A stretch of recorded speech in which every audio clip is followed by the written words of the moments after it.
तीनौ परानी हो तीनौ परानी, काशी में बिकाई गईले तीनौ परानी। काशी में बिकाई गईले तीनौ परानी। के करे घरे रोहित बिकले के करे घरे रानी। के करे घरे रोहित बिकले के करे घरे रानी। के करे घर बिकाई गईले राजा हरिश्चंद्र दानी तीनौ परानी। काशी में बिकाई गईले तीनौ परानी।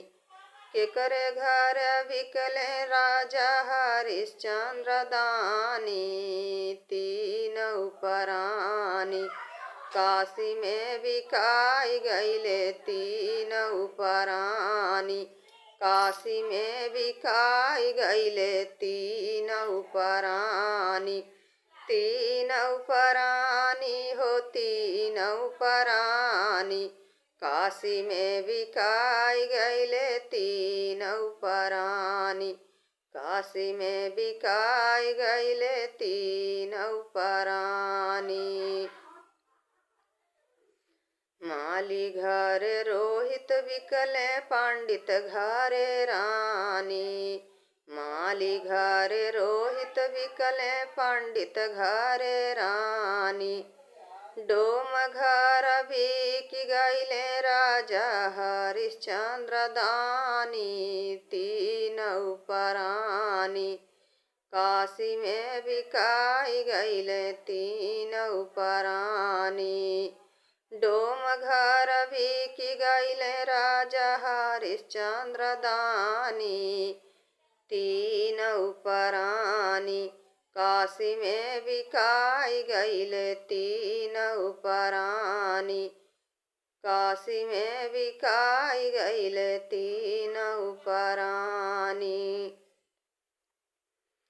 केथुआ खातिर रोहित बिकले काहे खातिर रानी। काहे खातिर रोहित बिकले काहे खातिर रानी। काहे खातिर बिक गईले राजा हरिश्चंद्र दानी तीनौ परानी। काशी में बिकाई गईले तीनौ परानी। काहे खातिर बिक गईले राजा हरिश्चंद्र दानी तीनौ परानी। काशी में बिकाई गईले तीनौ परानी। काशी में बिकाई गईले तीनौ परानी। तीनौ परानी हो तीनौ परानी, काशी में बिकाई गईले तीनौ परानी। काशी में बिकाई गईले तीनौ परानी। कर्ज खातिर रोहित बिकले माया खातिर रानी। कर्ज खातिर रोहित बिकले माया खातिर रानी। धर्म खातिर बिक गईले राजा हरिश्चंद्र दानी तीनौ परानी।